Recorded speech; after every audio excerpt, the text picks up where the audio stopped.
CM Pushkar Singh Dhami ने जो बात कही है, जो फैसला किया है, वाकई तारीफ के लायक है। क्योंकि हमने देखा है ये सिर्फ उत्तराखंड की बात नहीं है, पूरे देश से धर्मांतरण के मामले सामने आते हैं जहां पर हिंदू बच्चियों को, हिंदू बेटियों को फंसाया जाता है। अब धर्मांतरण पर अब जो तगड़ा कानून लाने की बात हो रही है, आप बताएंगी कि ये कब से लागू हो पाएगा उत्तराखंड में? सुनीता जी। जी बिल्कुल शिवांगी जी, जिस प्रकार से अभी मैं सबसे पहले तो जो मनसा देवी में जो हादसा हुआ है, उन सभी लोगों को जो उससे आहत हुए हैं और जो उनके परिवारजन हैं, उनके दुख को समझते हुए यहाँ से अपने प्रदेश की तरफ से जो हमारे जो 6-7 लोग जो वहाँ पे खत्म हुए हैं, मैं कहूंगी कि उनको विनम्र श्रद्धांजलि देती हूँ। और दूसरी बात कि जिस प्रकार से माननीय मुख्यमंत्री जी का जो निर्देश है, उसमें साफ क्लियर है कि धर्मांतरण जो विषय है, और धर्मांतरण तो मैं इसको नहीं कहूंगी शिवांगी जी, धर्म में तो किसी भी प्रकार का ऐसा कोई कॉन्सेप्ट ही नहीं होता है। ये मजहबांतरण है, ये मजहबांतरण है, क्योंकि ये जो पंथ विशेष लगातार कन्वर्जन कर रहे हैं। धर्मांतरण तो धर्म तो सिर्फ एक ही है और वो सनातन धर्म है, और सनातन धर्म में इस प्रकार की कोई व्यवस्था ही नहीं है। तो यहाँ पर माननीय मुख्यमंत्री जी ने प्रदेश में इस कानून को और सख्ती से लागू करने के जो निर्देश दिए हैं, और जो आपने देखा कि पूरी कांवड़ यात्रा के दौरान हमने जो कालनेमी ऑपरेशन शुरू किया था, उसका भी सफल आयोजन हुआ और उसके तहत कितने लोग जो हैं वो गिरफ्त में आए। आप सोचिए कि ऐसे कितने कालनेमी होंगे जो लगातार हमारे पूजा पद्धति में, हमारी जो धार्मिक यात्राएं हैं, वहां पे विघ्न डालते होंगे। तो ये बहुत ज्यादा मैं कहूंगी कि सराहनीय सरकार का कदम है, जिसमें इन कालनेमियों को पकड़ा गया, गिरफ्तार किया गया और आज वो जेल में है। कई लोग जो हैं, क्योंकि अन्य धर्म के होने के बावजूद भी बस भगवा पहन के वहां पे अपने आप को साधु संत बनाने का जो प्रयास कर रहे हैं, और उसकी आड़ में पता नहीं वो क्या अवैध धंधे कर रहे हैं, क्या वो अनैतिक कार्य कर रहे हैं, और क्या उनका मकसद है।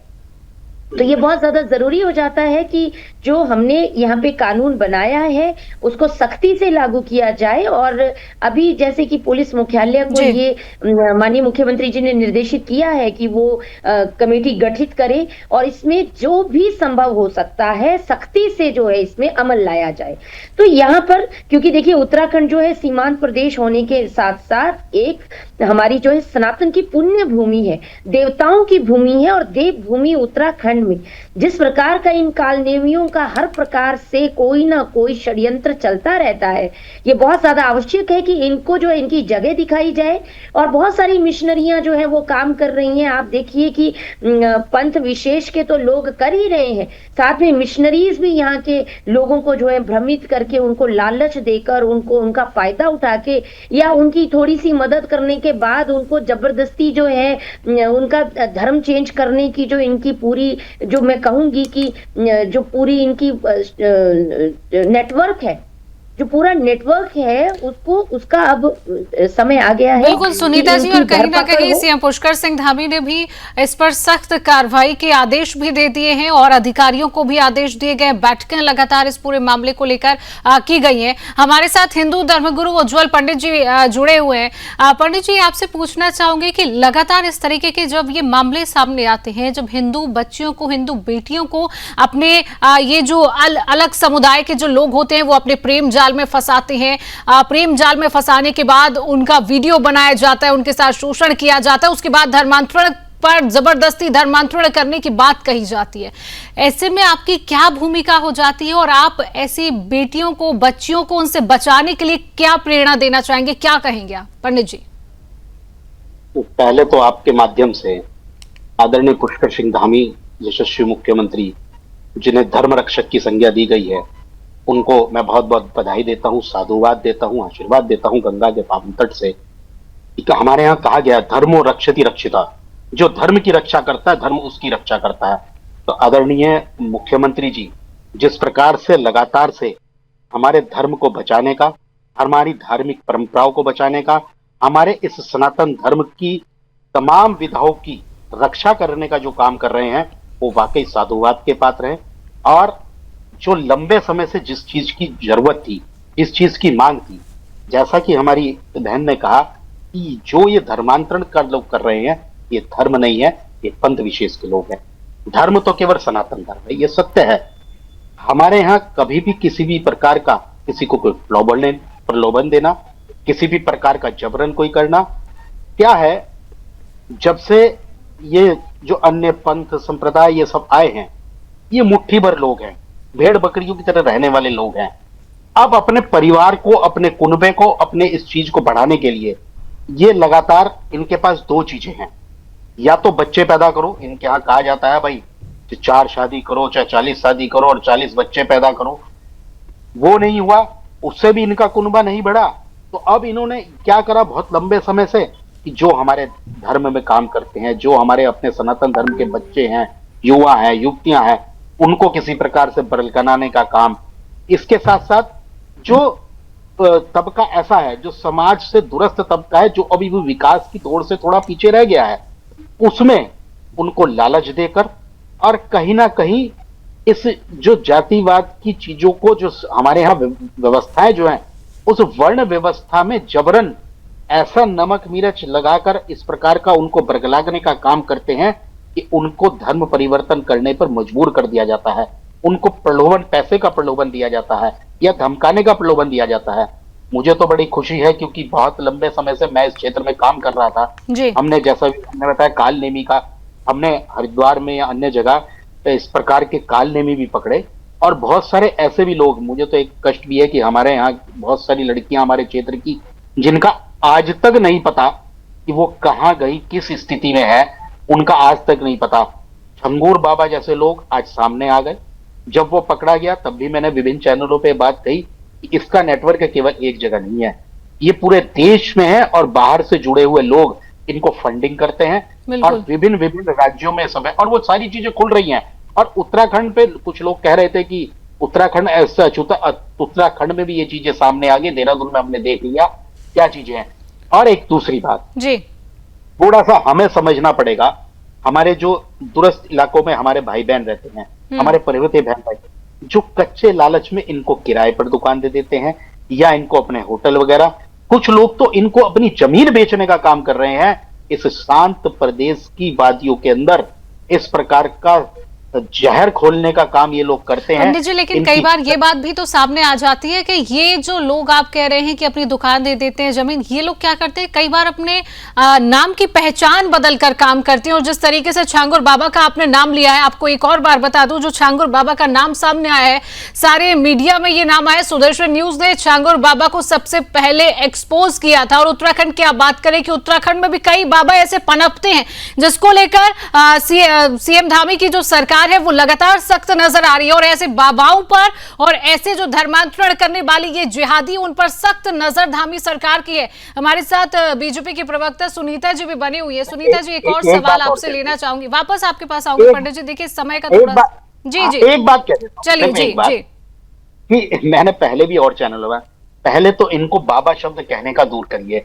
ये लोग मौलाना मौलवी हैं, ये छंगूर जैसे लोग हैं, इनको बाबा कह के हमारे धर्म में को बदनाम करते हैं वेश बदलकर। आप इस कम से कम अपने चैनल में, और भी चैनलों में ऐसी इस बात की सिक्योरिटी की है कि इनको बाबा ही कहना बंद कर दीजिए।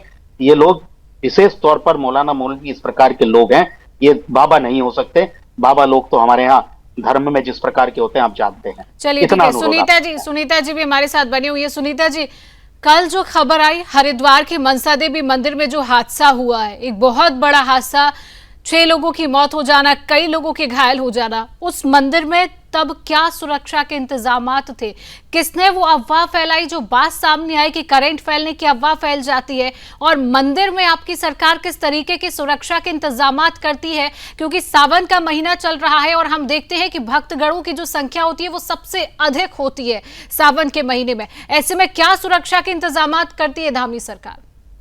सुनीता जी। देखिए, बिल्कुल बिल्कुल बिल्कुल शिवांगी जी, सबसे पहले तो मैं यहाँ पे जिस प्रकार से पंडित जी ने अपनी बात रखी, बिल्कुल उनकी बात का समर्थन करती हूँ कि निश्चित रूप से हम लोग जो हैं कब तक ये बोलते रहेंगे कि ये धर्म विशेष है, कम्युनिटी बेस है, क्यों नहीं मुसलमान डायरेक्ट बोला जाता? जब अपराधी मुसलमान है तो मुसलमान बोलने में हमें हिचक नहीं होनी चाहिए। अगर किसी हिंदू ने जो है अपराध किया है तो उसमें हमें अपराधी का नाम और धर्म छिपाने की जो है आवश्यकता नहीं होनी चाहिए। जो अपराधी है वो अपराधी है, पहली बात। और दूसरी बात, देखिए पहले तो ये लोग जो हैं खुद ही कन्वर्टेड हैं, क्योंकि हम सभी जानते हैं कि इन्होंने तलवारों की नोक पर सलवार पहन ली। अब ये जो है जैसे खुद ये कन्वर्ट हुए, अब ये उन्होंने अपना धंधा बना लिया और चंद पैसों की चाह में इन्होंने जो है कन्वर्ट करना शुरू कर दिया। और कहीं ना कहीं मैं इसको कहूंगी कि ये इनका इंफीरियरिटी कॉम्प्लेक्स है जो इनको ये करने पे मजबूर करता है। नहीं तो सभी लोग अपनी अपनी जगह पे खुश हैं, सभी लोग अपनी पूजा पद्धति से खुश है, अपनी संस्कृति से खुश है। भाई क्या आवश्यकता आ गई कि दूसरों को जबरदस्ती अपनी संस्कृति से प्रभावित कर ही देना है आप लोगों को? तो यहाँ पे जो है हम ये सब जानते हैं कि इनमें से कोई भी अरबी घोड़े के ऊपर बैठकर भारत नहीं आया है, ये हम सब जानते हैं। और दूसरी बात, ये जो अभी आपने मनसा देवी की जो बात रखी, मनसा देवी मंदिर में सारे जो इंतजाम थे, जो भी वहां पे लॉ एंड ऑर्डर, हमारी जो पुलिस व्यवस्था है, जो व्यवस्था कर्मी है, उन सभी की वहां पे जो ड्यूटी है वो अपनी ड्यूटी सही से कर रहे थे। लेकिन अभी जो जांच में चीजें आ रही हैं उसमें जो करंट फैलाने का जो बात करी, उससे क्योंकि हम सब जानते हैं एक तो रोपवे से ऊपर जाया जाता है और दूसरा जो पगडंडी पहाड़ी पर है जिससे हम लोग जाते हैं। तो अब माननीय मुख्यमंत्री जी ने वहां पे भी सख्ती करने के आदेश दिए हैं कि एक तो उस रास्ते को जो है चौड़ा किया जाए, विकल्प के तौर पे दूसरा भी रास्ता हो। और दूसरी बात ये है कि वहां पे पुलिस व्यवस्था जो है पूरी 24 आवर्स जो है वहां पे तैनात हो। वैसे होती है, लेकिन कहाँ पे ये चूक हुई है अब ये पूरी जांच में सामने चीजें आएंगी तो इस विषय में आगे फिर बढ़ेंगे। लेकिन देखिए जो लोग भी हमारे बीच में नहीं रहे, उनके परिवारों का आप हाल देखिए कि कहाँ वो भगवान जी के दर्शन करने के लिए, भगवान जी की स्तुति के लिए अपने घर बार छोड़कर मंदिरों में आए हैं। और वहां पे अगर उनके साथ इस तरीके का हादसा होता है तो निश्चित रूप से अकाउंटेबिलिटी बनती है। और मैं तो ये कहूंगी कि हम उनको, उनके परिवारजनों के, उनके वो जो दुखद घटना सामने आई है, हम वो उनको लौटा नहीं सकते। लेकिन आगे के लिए किस तरीके से लॉ एंड ऑर्डर वहां सख्त हो, किस तरीके से वहां पे पूरा जो सिस्टम है उसकी व्यवस्था हो, और जिसने ये अफवाह फैलाई उस व्यक्ति को या वहां के जिन लोगों ने ये कार्य किया, अब वो कौन है, क्या है, किस उद्देश्य से उन्होंने ये किया और क्या सच में सुनीता हुआ। जी, प्रशासन को भी यहाँ पर सख्त होना पड़ेगा और इंतजामात भी और कड़े करने पड़ेंगे। हालांकि सीएम पुष्कर सिंह धामी ने जिस तरीके की आप बात करिए, लगातार आदेश दे दिए सड़क को चौड़ी करने के लिए, और लगातार उसको लेकर भी जो है प्रशासन जांच कर रही है कि अफवाहबाज कौन थे, किसने ये अफवाह फैलाई, जिसके बाद इतने बड़े हादसे की ये खबर सामने आ गई। फिलहाल सुनीता जी, उज्जवल जी, हमारे साथ जुड़ने के लिए, समय देने के लिए आप दोनों का बहुत बहुत धन्यवाद।